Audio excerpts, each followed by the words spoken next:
Insight Coletivo. Juntos, mais fortes, pela saúde mental.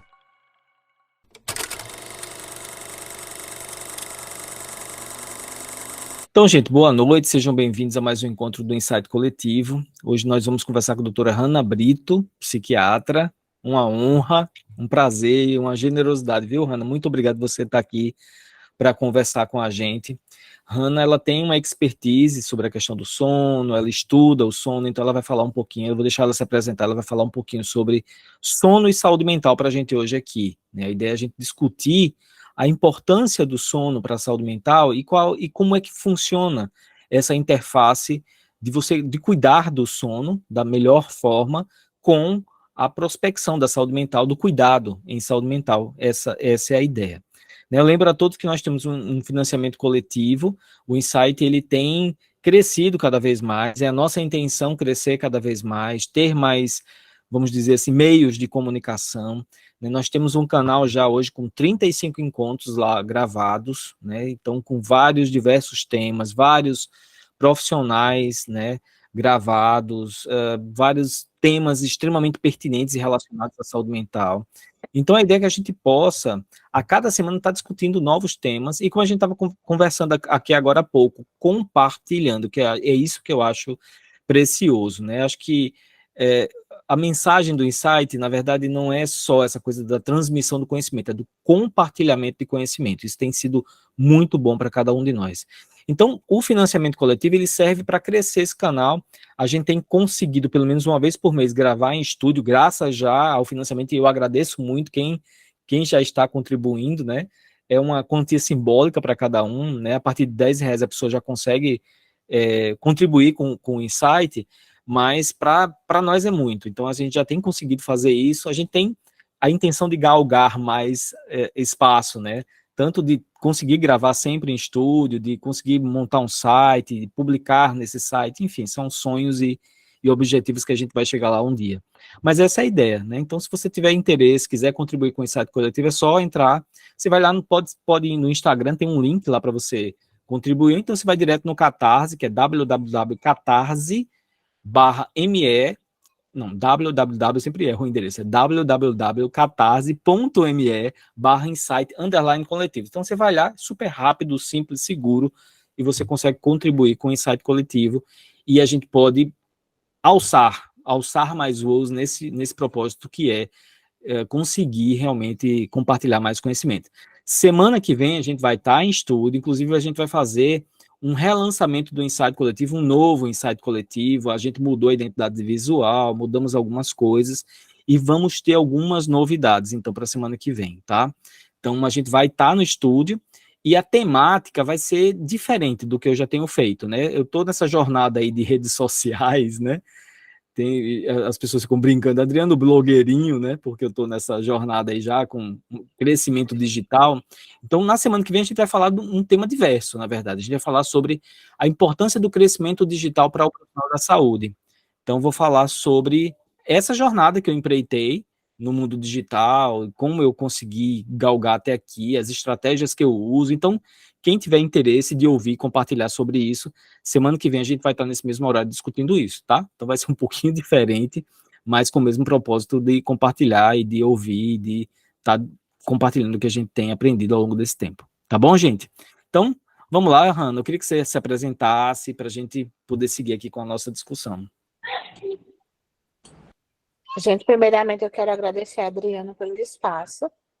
E como eu falei, vai ser um bate-papo, espero que gostoso, a respeito do tema interface, que é amplo entre o sono e a saúde mental, os transtornos mentais.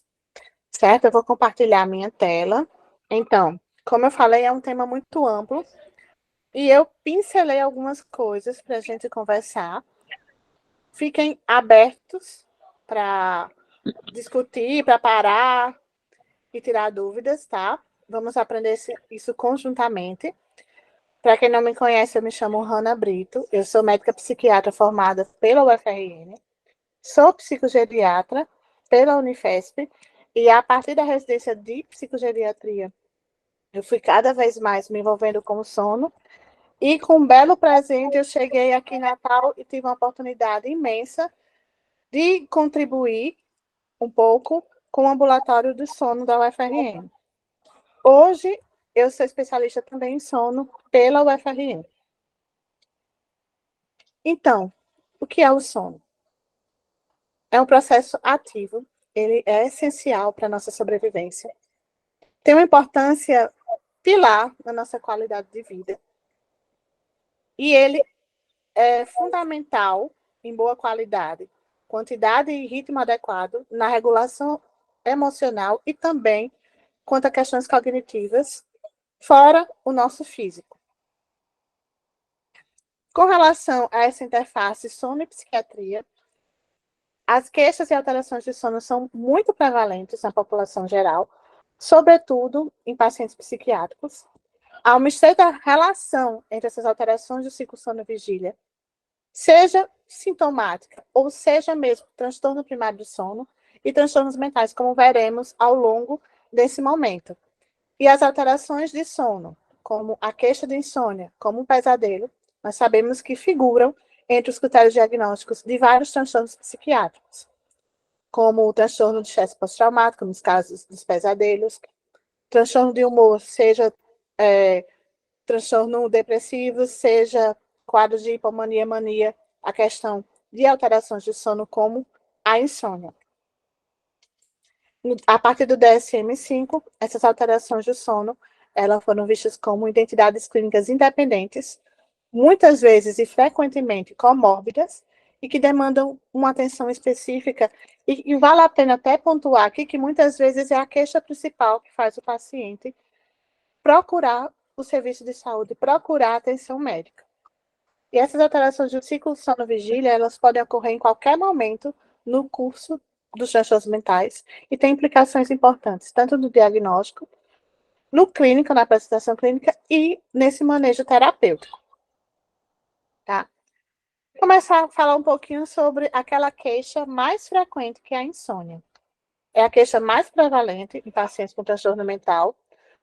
Ela está presente em até 90% dos deprimidos, de acordo com esses estudos, e podem, muitas vezes, proceder ao aparecimento desses sintomas psíquicos, além de ser fator de risco, como para o suicídio, né? Que nós sabemos que a maior parte daqueles que tentam se matar tem um transtorno mental não compensado, e o quão importante, muitas vezes, esse paciente procurar ajuda por não estar conseguindo dormir, e quando você vai investigar, tem um risco suicídio importante, e o manejo você consegue salvar uma vida. Então, os pacientes que mantêm queixas de sono, como sintomas residuais de um transtorno de humor depressivo ou de um transtorno psicótico, eles têm um maior risco de recaída e recorrência do transtorno psiquiátrico. A maior parte dos psicotrópicos, eles produzem algum efeito nesse ciclo sono-vigília. Eu não vou detalhar muito bem isso, porque eu preferi conversar um pouco a respeito hoje sobre a interface transtorno de sono primário ou queixas de sono, como a insônia ou pesadelos, e o transtorno mental, a relação entre eles. Mas eu acho que cabe muito bem um outro momento, quem sabe a gente falar acerca dos psicofármacos com essa questão dessa interface com os transtornos de sono, tá? A maioria dos psicotrópicos, eles podem ter um efeito nesse ciclo sono-vigília, podendo agravar transtornos de sonos pré-existentes, que muitas vezes são comórbidos com quadro mental, ou muitas vezes também induzir o seu aparecimento, como, por exemplo, os inibidores seletivos de recaptação de serotonina, muitas vezes podem induzir uma dificuldade de iniciar um sono, uma queixa de uma insônia. E aí faz com que, muitas vezes, solicitamos aos pacientes que tomem pós-café da manhã ou pós-almoço. Assim como, que é uma das coisas que eu quero que vocês levem daqui, que já vai ser um ganho enorme. Não é habitual medicação para dormir, para induzir um sono. A gente tem que investigar o que é que está acontecendo. E uma dessas principais usadas para induzir o sono, que são os hipnóticos benzodiazepínicos, tem um risco maior, que todos nós sabemos, de intolerância, da dependência, muitas vezes de alterações cognitivas associadas ao seu uso prolongado, e no idoso, por diminuir reflexo, tem um risco de queda aumentado, eles podem também piorar transtorno do sono primário, como é o caso da síndrome da apneia obstrutiva do sono. É agravado pelo uso do benzodiazepínico. O paciente está sem conseguir dormir, inicia um benzodiazepínico. Se essa questão dessa dificuldade de iniciar o sono for por um transtorno do sono primário como SAUS, ou ter a SAUS associada a um transtorno de uma insônia crônica, que isso pode acontecer, e é comum acontecer, você pode estar agravando o quadro de base do paciente, tá? Vou começar um pouquinho com os transtornos de ansiedade e o sono. Tá muito rápido, gente, tá dando para acompanhar legal? Para mim tá perfeito, sem problema, tá tranquilo. Sim. Então, vamos começar um pouquinho com o sono e os transtornos de ansiedade. Eu coloquei com foco aqui os transtornos de ansiedade generalizada. Entre os insônios, aqueles com queixas de sono, de iniciar o sono, 33% apresentam algum transtorno de ansiedade. E metade desses casos são transtornos de ansiedade generalizada. Pode haver tantas alterações subjetivas do dormir, como aquelas objetivas, que são medidas pela polissonografia. Tá? A insônia é o sintoma que faz parte dos critérios diagnósticos dos transtornos de ansiedade, como os transtornos de ansiedade generalizada. E o transtorno de sono, como os transtornos de insônia, e o transtorno de ansiedade generalizada, muitas vezes apresentam características sobrepostas, fazendo com que possa essa relação parecer até subestimada em vários estudos. Então, essas alterações encontradas no sono, no transtorno de ansiedade generalizada, são o aumento dessas queixas subjetivas de não ter uma boa qualidade de sono, uma dificuldade dessa continuidade do sono, problemas para iniciar o sono, o despertar muitas vezes mais precoce, antes do horário habitual daquele sujeito em acordar, e um sono mais superficial, mais leve, muitas vezes não conseguindo aprofundar como se deve acontecer num sono normal. Muito importante isso, que é bom a gente ressaltar, que é possível que os sintomas do transtorno de ansiedade generalizada, eles estejam relacionados com esse processo cognitivo envolvido com o sono, levando muitas vezes o paciente a superestimar seus indicadores pessoais de uma má qualidade do sono, decorrendo aí presença de crenças errôneas a esse respeito e piorando ainda mais a impressão sobre o próprio sono. Então, essas ruminações iniciais prejudicam esse início do sono ou até a sua retomada. E essa falta de sono, ela piora ainda mais essa vulnerabilidade e essa sintomatologia ansiosa, sendo assim uma cascata que persiste.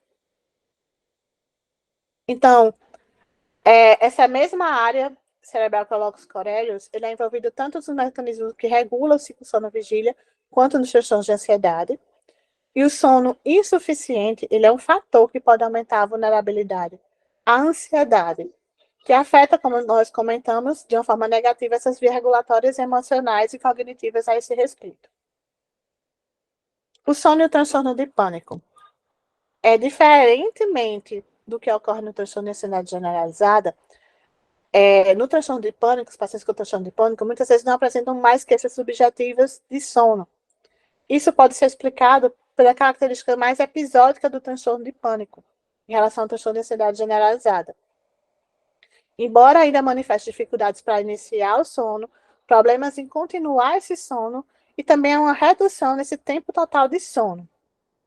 Como todos nós sabemos, existem subtipos desses transtornos de pânico. E muitas vezes os subtipos relacionados a sintomas principalmente cognitivos e autonômicos estão relacionados a mais com essa queixa de insônia para esses pacientes, tá? Indivíduos que muitas vezes já apresentaram ataques de pânico noturno, aqueles que chegam a acordar passando mal, eles podem ter uma intensificação nessa ansiedade para dormir, mais preocupação e mais excitação fisiológica. Então, sintomas de pânico e a insônia podem reforçar um ao outro. Assim como aconteceu no transtorno de ansiedade generalizada. quanto a essa relação sono e transtorno obsessivo compulsivo, a redução do tempo total de sono e uma grande prevalência de atraso de fase, de um atraso do sono, ele pode estar relacionado com a persistência dos rituais na hora de dormir, assim como aqueles pensamentos obsessivos.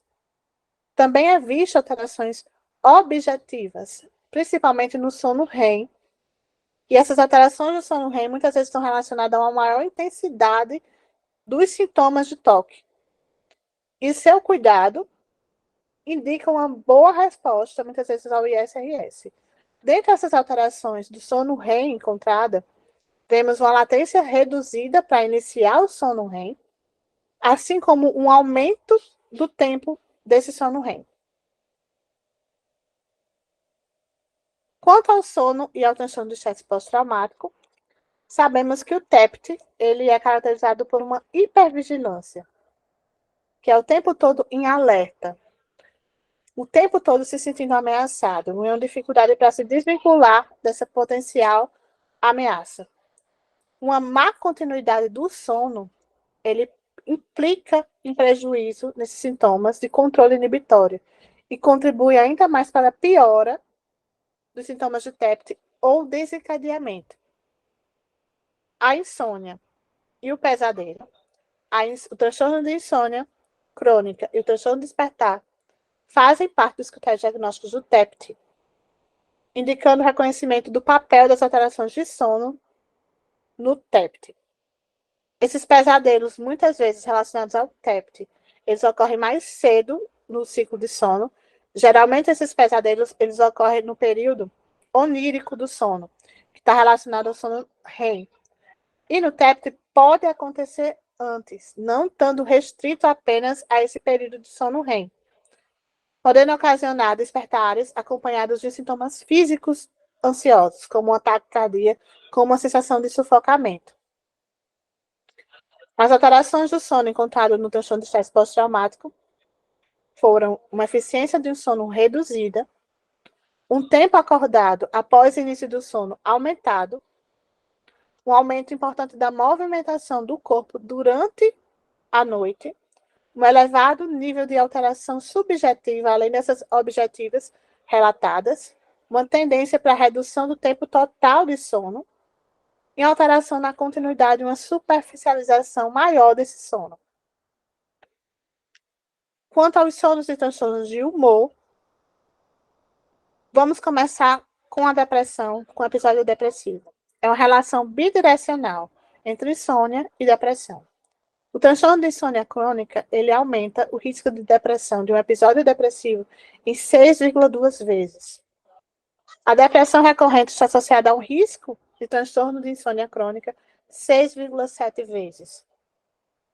As alterações do sono, do padrão de sono, seja o sintoma de insônia, seja o sintoma de hipersonia, eles fazem parte do critério diagnóstico para um episódio depressivo. E é considerado preditor para a depressão, como nós vimos, é um fator de risco para suicídio, e muitas vezes, é importante lembrar isso, pode ser a primeira queixa que leve o paciente a procurar ajuda. E aí é fundamental uma investigação. E a insônia é um dos principais sintomas residuais de um episódio depressivo. E eu costumo dizer que o que a gente quer ao tratar um episódio de humor, um episódio depressivo, é a remissão, é a funcionalidade do paciente. Se a gente deixar, o paciente está melhor, mas ficou resquícios, ficou um quadro subclínico, aumenta o risco de recaída, aumenta o risco de recorrência e uma pior qualidade de vida. Então, é fundamental essa investigação. E é fundamental a gente também ter esse olhar. Está melhor, mas ainda não está o funcional. Tem alguma coisa que está impactando. Vamos organizar, vamos ver o que a gente pode fazer nesse projeto terapêutico de ajuste. Será que é só medicamentosa? Será que tem alguma outra coisa que a gente pode associar para um benefício do paciente? E a insônia é considerada um parâmetro de gravidade de recidiva desse quadro de humor. A depressão e a insônia são estados de hiperexcitação. Mais de 90% dos pacientes deprimidos, eles apresentam alguma alteração de sono, clinicamente relevante, que atrapalha o seu dia a dia.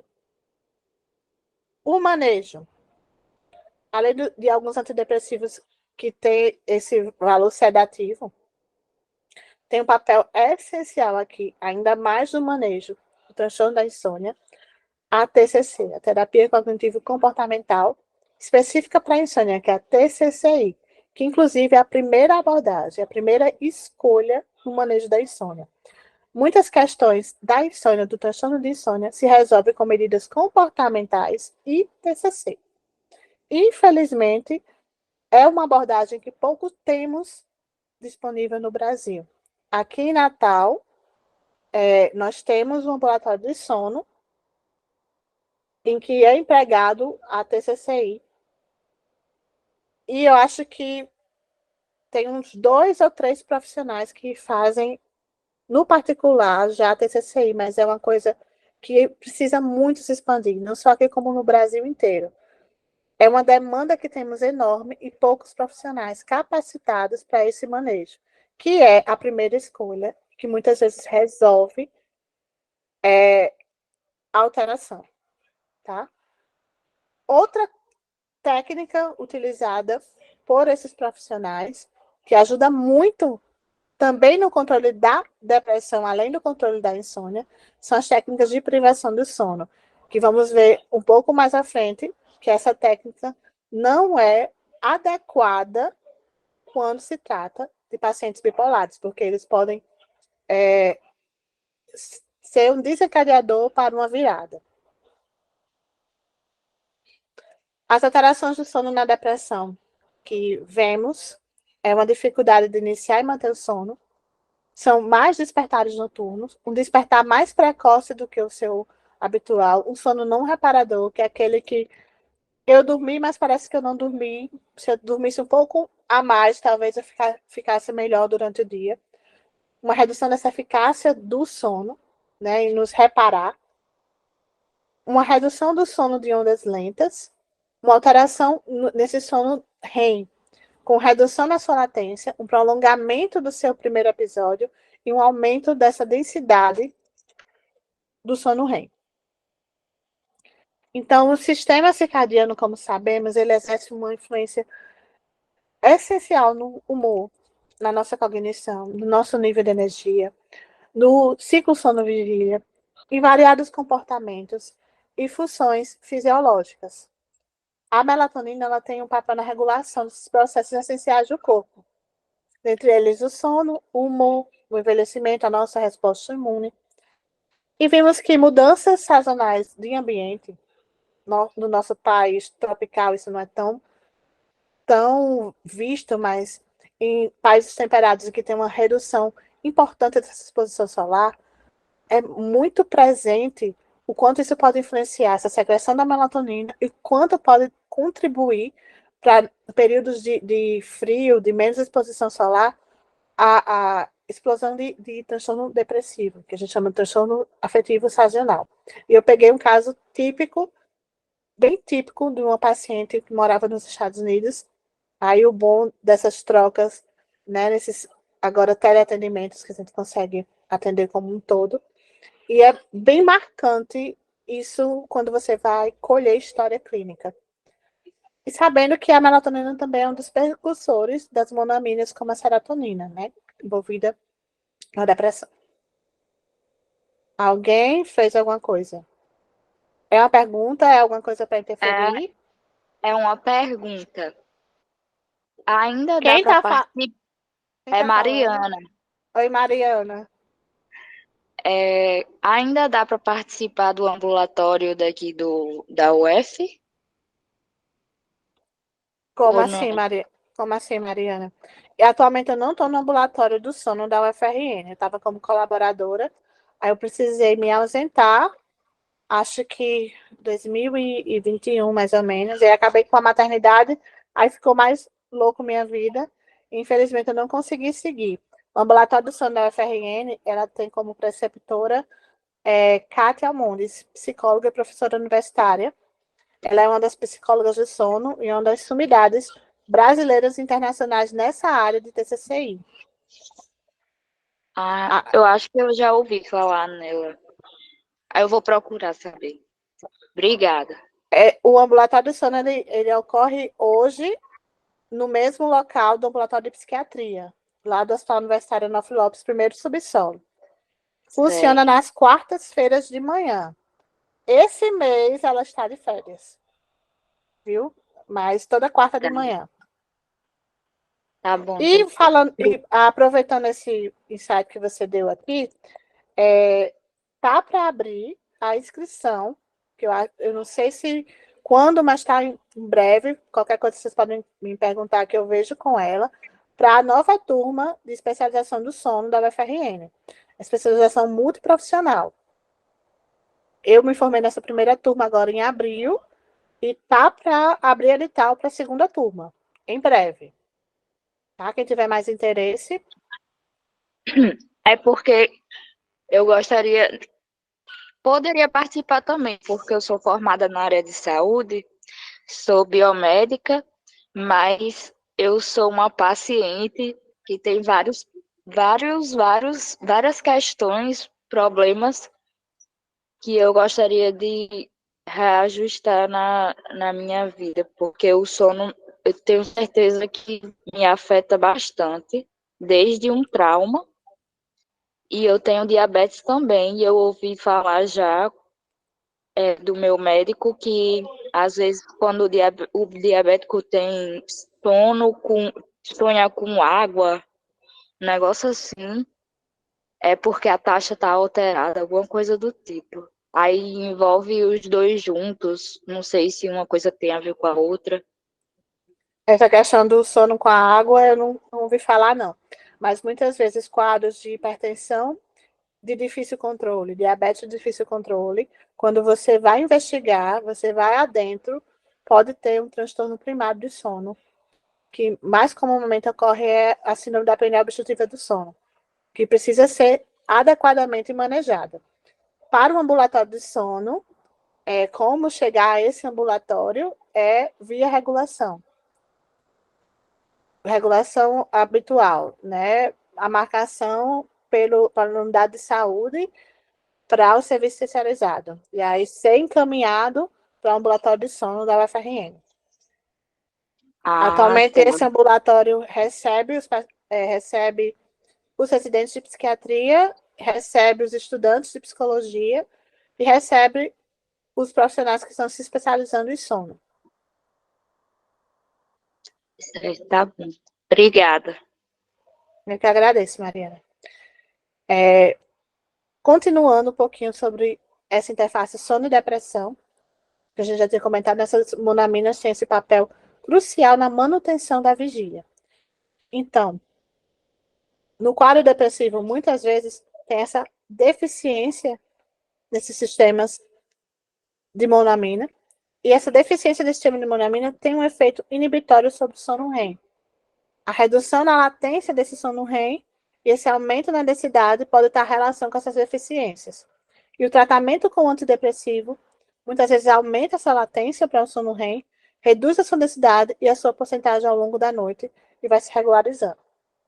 O surgimento dessas alterações de sono em deprimido funciona, como já comentamos, como preditor de recidiva do quadro e como um marcador importante de gravidade, e deve ser adequadamente manejado a insônia em deprimidos, por reduzir a gravidade do quadro e também prevenindo recaídas. Quanto ao sono e o transtorno afetivo bipolar, as alterações de sono são altamente prevalentes durante todos os estágios do transtorno afetivo bipolar, incluindo aí o estágio de eutimia, tá? Fazem parte dos critérios diagnósticos de episódio hipomaníaco e maníaco e episódio depressivo, e são indicadores de descompensação para qualquer um dos polos. E as alterações de sono é o principal preditor de uma recidiva para um episódio de humor. A privação de sono, como vimos, ela pode ter um efeito terapêutico sobre os episódios depressivos, mas ele pode desencadear um episódio de mania. As disfunções do ritmo circadiano afetam significativamente a regulação do humor e têm um papel crucial na desestabilização de pacientes com transtorno afetivo bipolar. Esse estudo de Takaeso, Ele viu que é muito mais frequente no transtorno afetivo bipolar aquele cronotipo vespertino, que é aquela pessoa que funciona melhor à noite. Tem um cronotipo vespertino, tem um cronotipo matutino, que é aquele que o sol vai se pondo, a pessoa parece que vai indo junto para dormir, que eu sou a típica matutina. O sol começa, eu acordo de imediato. Os bipolares parecem ter esses níveis de melatonina inferiores, independente do estágio da doença, e distúrbios circadianos são muito observados em bipolar, principalmente o avanço de fase e um atraso de fase. Avanço de fase mais em episódios maníacos e atraso em episódios depressivos e mistos. Tanto na eutimia quanto nos polos tem alterações de sono presentes e vistas por parâmetros objetivos. Na eutimia tem a redução da eficiência do sono. Os pacientes demoram mais tempo para adormecer. Muitas vezes dormem mais tempo. Aumento dos despertares ao longo da noite. Tem uma maior variabilidade desses parâmetros sono-vigília. Uma maior variabilidade da latência do sono. Uma maior variabilidade da duração dos estágios de sono de onda lenta, N1 e N2. Tem uma redução na densidade e na frequência das ondas rápidas N2 e alterações do sono REM, que muitas vezes é a maior porcentagem ao longo da noite, tem uma maior duração do seu primeiro episódio em relação ao esperado para o normal, e tem um aumento na densidade dos movimentos rápidos de olhos. Na hipomania e na mania, nos estados mistos, tem um aumento da latência do sono, uma maior fragmentação desse sono, uma redução do tempo total de sono, uma redução da eficiência desse sono, uma redução na latência para o primeiro episódio de sono REM acontecer, um aumento dessa densidade desse sono REM. Mesmo em períodos intercríticos entre polos assintomáticos, 70% dos pacientes com TAB, eles referem a alterações de sono clinicamente relevantes e significativos que impactam no seu dia a dia. 55% apresentam insônia e 25% apresentam hipersonia. A redução da necessidade desse sono é uma característica marcante de episódios de mania, hipomania e estados mistos, afetando até 66% a 99% desses pacientes. A privação de sono, ela pode induzir sintoma maníaco em pacientes com TAB estável, e a insônia crônica, a queixa de insônia crônica, o transtorno de insônia crônica, ele pode preceder, em vários anos, a eclosão do transtorno afetivo bipolar.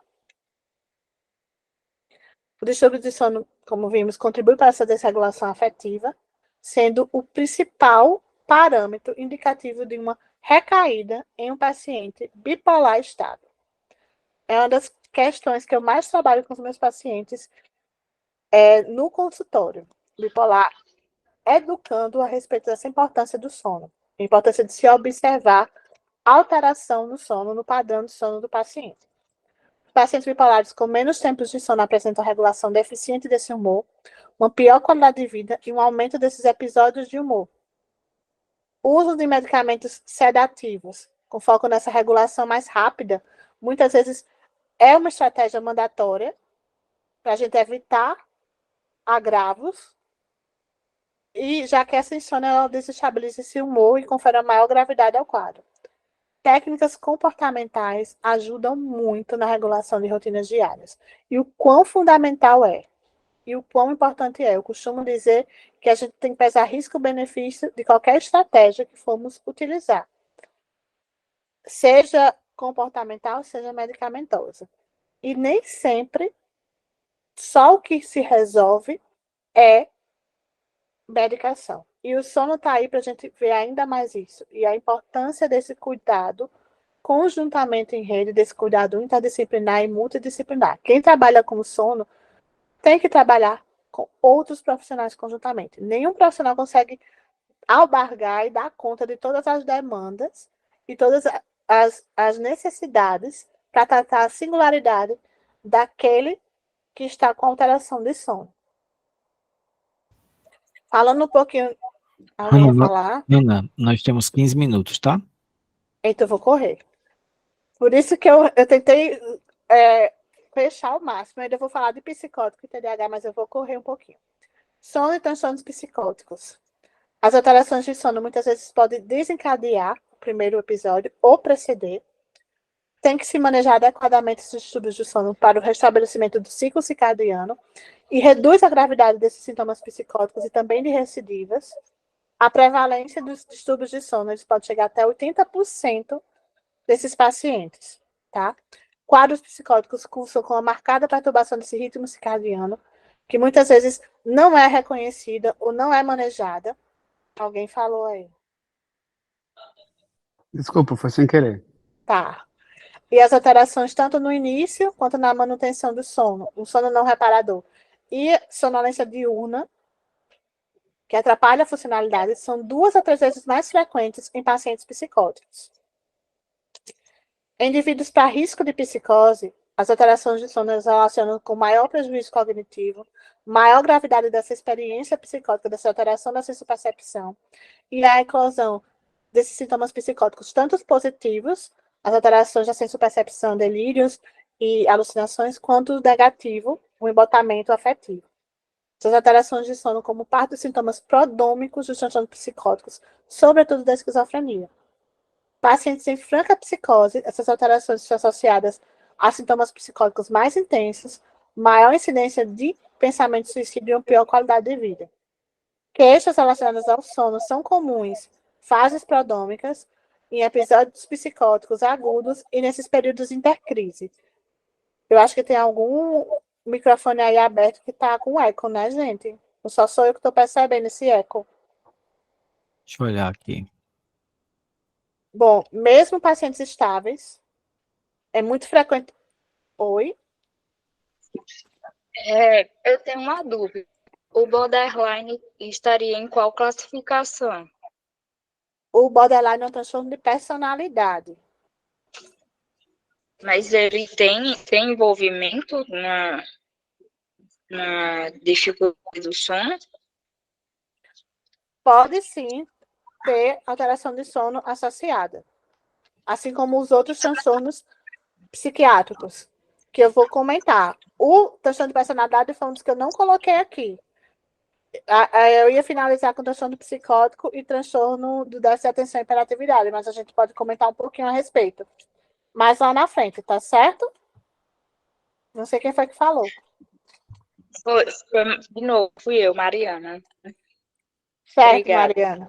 Nada. Mesmo pacientes estáveis dos sintomas psicóticos, eles têm uma questão muito importante de sono não reparador, independente do tempo que eles ficam na cama. Essa presença de problemas de sono em psicótico muitas vezes dobra esse risco de uma experiência delirante e alucinações. E o sono não reparador e a sonolência diurna excessiva são as queixas recorrentes em pacientes esquizofrênicos que estão muitas vezes associados a esse uso irregular da medicação, uma má adesão terapêutica e um maior consumo de cafeína e também de cigarros, que nessa população é muito característico. Os esquizofrênicos eles tendem a apresentar maior irregularidade nesse ritmo social, muitas vezes é uma da pista que colabora para uma melhora na qualidade do sono. Com isso, também corrobora para essa baixa qualidade do sono desses pacientes. O quão importante é esse ritmo social. As alterações de sono na esquizofrenia vistas, o aumento na latência do sono, a redução nessa eficiência desse sono, a redução no tempo total de sono, uma redução no sono de ondas lentas, redução da densidade e da amplitude do sono, dos fluxos de sono, que estão muitas vezes relacionados de uma forma negativa com a gravidade dos sintomas positivos dos pacientes esquizofrênicos. Abordagens relacionadas a essa melhora desse sono em pacientes com psicose, elas levam a redução nessa gravidade delírios e alucinações e melhora a qualidade de vida. Deve sempre ser lembrada na formulação desse projeto terapêutico desse paciente. E o sono pode ser melhorado principalmente com o uso de abordagens comportamentais. Claro que devidamente adaptadas à singularidade e à cognição do sujeito. E algumas vezes pode ser otimizada com algumas medicações. mas a principal é o manejo comportamental. O sono e o TDAH. Foi visto que crianças com TDAH já possuem parâmetros objetivos de alterações de sono, além dos subjetivos, que é aquela maior resistência de ir para a cama, maior dificuldade para iniciar o sono, mais despertar à noite, dificuldade para despertar pela manhã, e muitas vezes está relacionado também à presença de transtorno primário do sono, principalmente transtornos respiratórios do sono, que é obrigatório a investigação ativa de SAUS nesses pacientes. Tá? Dentre os parâmetros objetivos, foram vistos maior latência do sono, mais mudanças de estágio de sono, um índice de apneia e hipopneia elevado, uma eficiência de sono reduzida e um tempo total de sono reduzido. Adultos com TDAH apresentam mais queixas gerais de sono, despertares noturnos e uma sonolência diurna mais excessiva, um aumento da latência do sono, mais sintomas psicossomáticos no início de sono, uma menor qualidade de sono e de uma eficiência de sono, e muitas vezes comorbidade do transtorno de sono primário com o manejo do TDAH é crítico e a gente precisa fazer uma investigação ativa. Então, o SAUS, ele deve ser rotineiramente rastreado em crianças e adolescentes em investigação para TDAH. E transtornos respiratórios do sono, como o SAUS, síndrome da apneia, síndrome da perna inquieta, transtorno do ritmo circadiano, transtorno de insônia crônica, narcolepsia, são muito prevalentes também, comorbidamente, em pacientes com TDAH. Quanto à questão do suicídio e sono, pacientes psiquiátricos com insônia, parassonias ou outros transtornos relacionados ao sono, eles apresentam mais relatos de comportamento suicida. As alterações do sono são fator de risco para o comportamento suicida e pensamento suicida. As associações mais robustas são observadas para a insônia, como preditor de ideação, e pesadelos como preditor de tentativa de suicídio, mas mais estudos precisam ser realizados nessa área. A abordagem das queixas de sono, elas podem até mesmo ser uma estratégia de prevenção de recaída ou de desfecho negativo, como a morte por suicídio. Dessas conclusões, sobre tudo isso que conversamos até o momento, as queixas relacionadas ao sono são mais prevalentes em pacientes com transtornos mentais, que vimos dos mais diversos. Eu citei transtorno de humor, transtorno de ansiedade, transtorno psicótico dentro da esquizofrenia, TDAH, mas também ocorre em outros transtornos mentais, como os transtornos de personalidade, por exemplo, que foi um dos questionamentos. As alterações do sono e os transtornos de sono relacionam-se com o transtorno mental de forma bidirecional, como vimos ao longo dessa apresentação. As alterações de sono agravam o comprometimento funcional desses pacientes e representam a principal queixa, muitas vezes, o motivo para a busca de atenção médica. E aí pode ser um start para a gente acolher, investigar e muitas vezes salvar uma vida, né? Pela questão do risco suicida. E a abordagem das questões do sono, até mesmo ser parte de uma estratégia de prevenção de recaída e desfechos negativos. Finalizando, eu gosto sempre de deixar uma dica de filme, esse O Operário, que mostra o comportamento e as alterações cognitivas, emocionais de humor associada à privação do sono, que é o Maquinista, tá? Aqui é a minha bibliografia utilizada.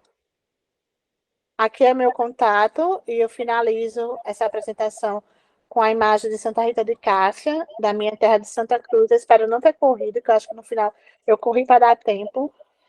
E espero ter sido compreendida. Muito obrigada, eu vou finalizar aqui. Hanna, muito obrigado. Assim, foi uma aula e tanto, né? Uma aula e tanto. Inclusive, eu estava lembrando aqui você, né, dizendo sua aula, eu estava lembrando de um encontro anterior com uma pessoa chamada Diane Goldberg, que é neurocientista, que ela falou sobre sono também, só que do ponto de vista da neurociência. Então, a aula que, assim, essas duas se complementam, né? Daiane falou sobre o sono do ponto de vista da neurociência, então ela falou da importância do sono do ponto de vista conceitual, das citoquinas, né, da limpeza do sistema nervoso central, que o sono, né, da importância do sono para essa limpeza. Ou seja, eu aconselho quem está aqui assistindo, inclusive, que se puder voltar, eu até vou tentar deixar esse banner alinhado a esse encontro de hoje, porque eu acho que são dois encontros que se complementam, né? Muito, na verdade. E tem muitas questões ainda relacionadas que dá para a gente abordar, porque o tempo era muito curto, eu tive que ir cortando Claro.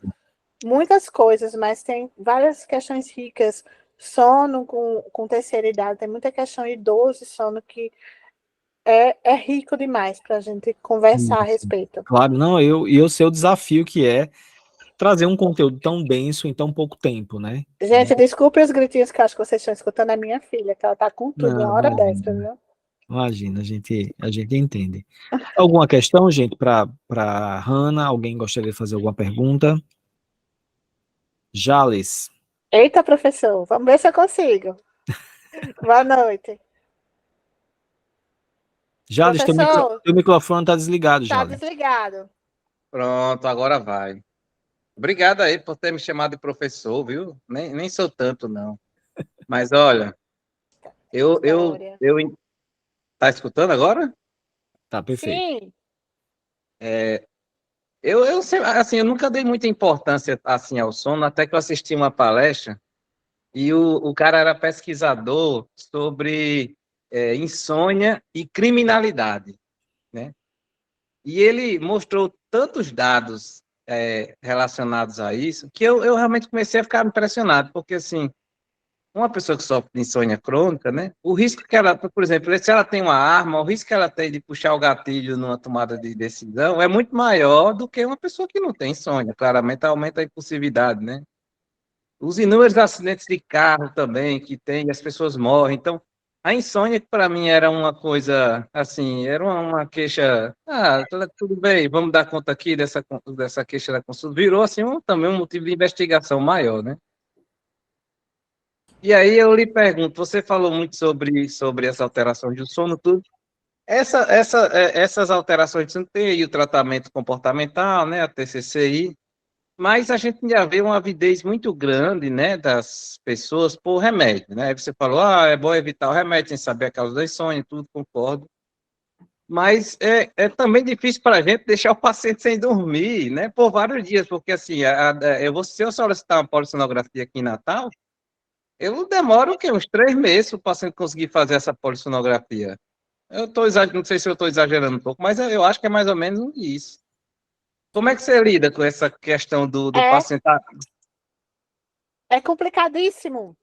É complicadíssimo, porque o que a gente vê, né, nos estudos e tudo, do manejo, do mais adequado, da primeira escolha, nós não temos acesso. Nós não temos acesso. Vai deixar aquele paciente como? Num sofrimento, a gente pesa risco, benefício.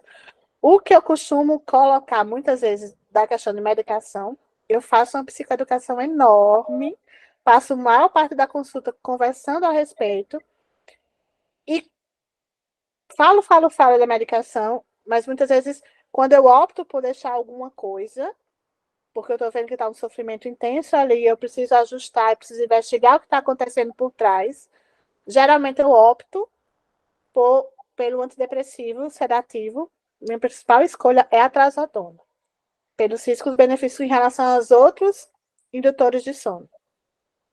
É uma medicação mais segura, principalmente para idoso. Geralmente tem uma resposta numa dose baixa. Muitas vezes eu consigo induzir com 25 miligramas. E eu sempre reforço, enquanto eu não ver o que está realmente acontecendo, talvez não tenha essa melhora. Nesse padrão de sono, a gente precisa investigar, a gente precisa ir atrás.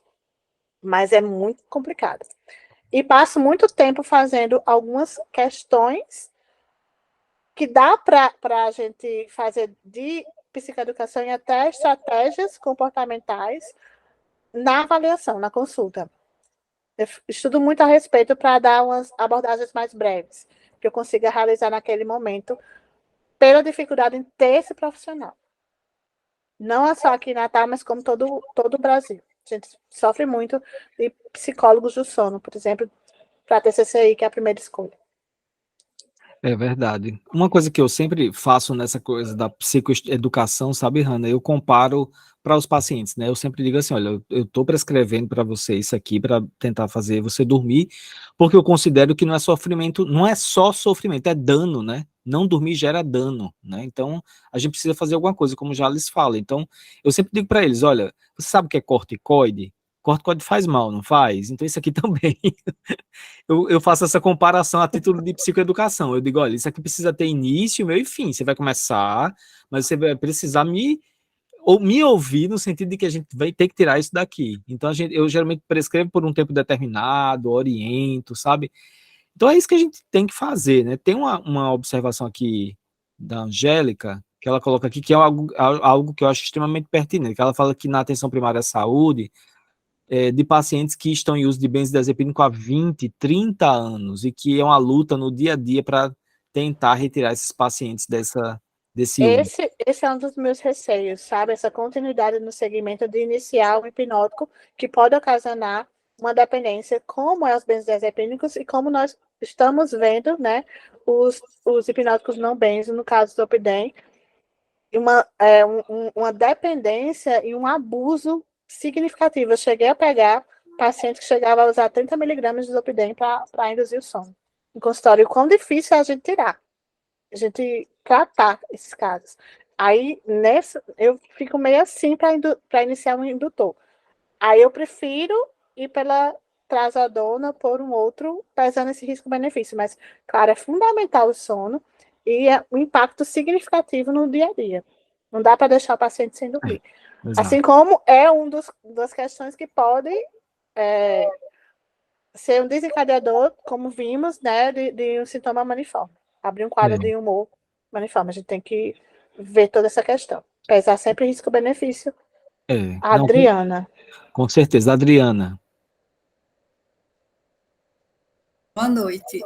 Eu, assim, queria colocar aqui a questão do sono, né? Quando a pessoa começa a tomar, assim, medicamento, parece que a mente parece que quando vai dormir, não pensa em nada, né? Parece que a pessoa está no outro mundo, sei lá, uma coisa estranha. Mas quando você está, porque como eu faço psicanálise há muito tempo, eu percebo que os sonhos dão muitas respostas. E quando você sonha e vivencia até situações do dia a dia, né, no sonho, isso já dá para você uma tranquilidade, assim, é como se o sono, você estivesse procurando a resposta, e por isso que você não dorme. Aí, quando você sonha e vê algumas soluções para os seus problemas, mais ou menos isso, eu não sei se deu para entender. Mas era isso. Assim, como o sono, os sonhos contribuem para você ter um sono melhor, né? Os sonhos. Não sei se a senhora, a psiquiatra, pensa, o doutor Adriano também, dessa maneira. Sei lá. Entendi a sua colocação, Adriana. Quer comentar, Hanna? Questão dos sonhos, a parte onírica está muito relacionada, assim, ao sono, aos sonhos, principalmente a fase REM do sono.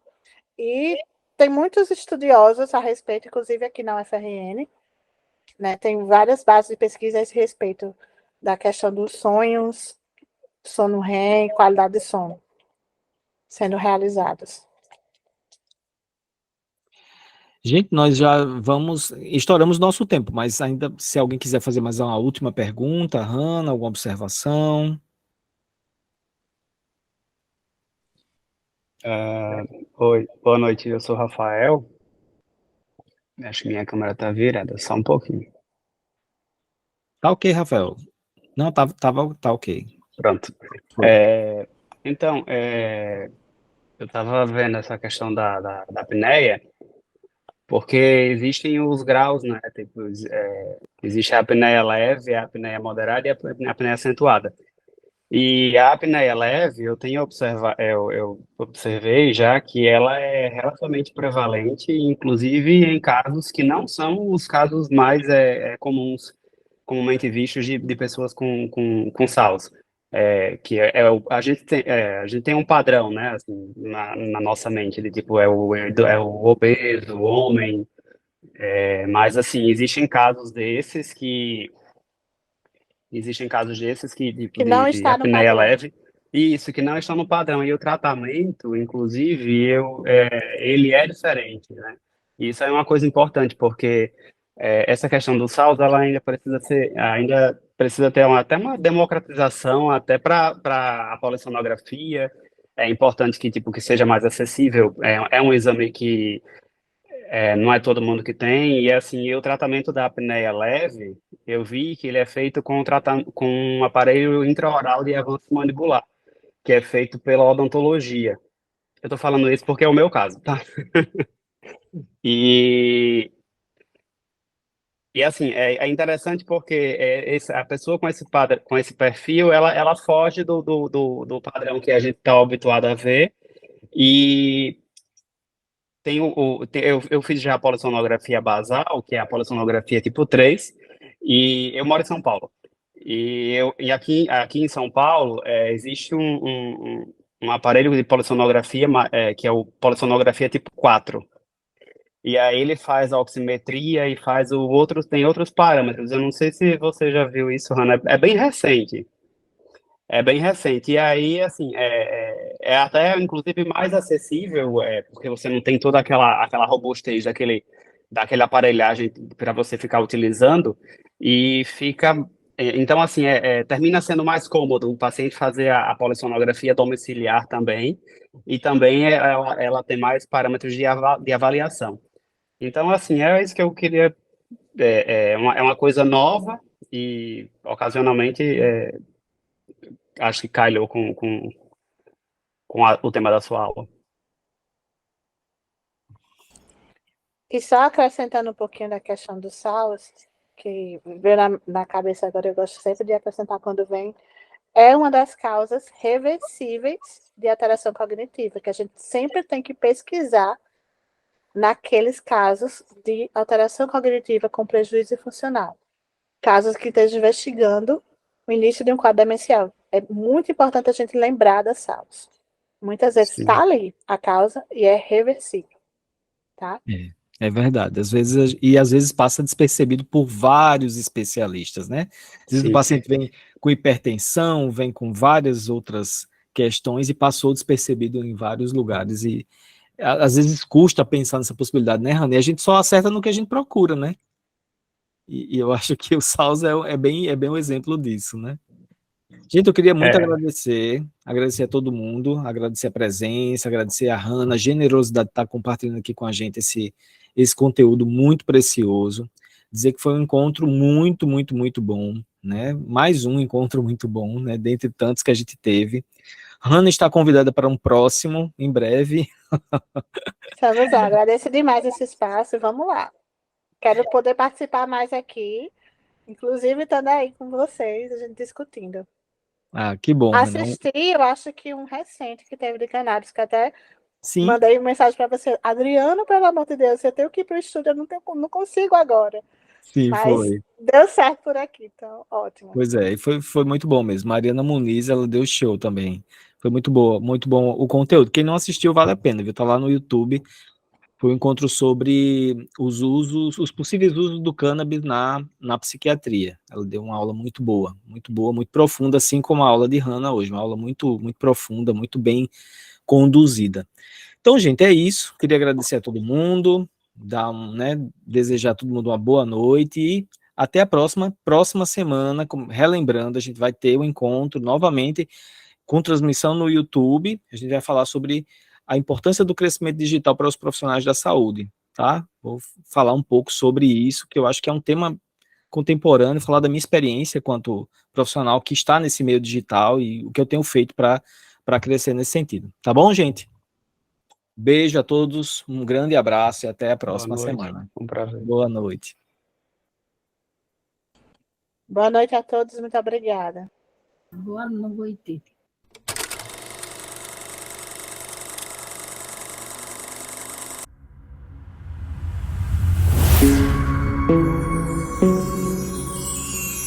Insight Coletivo. Juntos, mais fortes, pela saúde mental.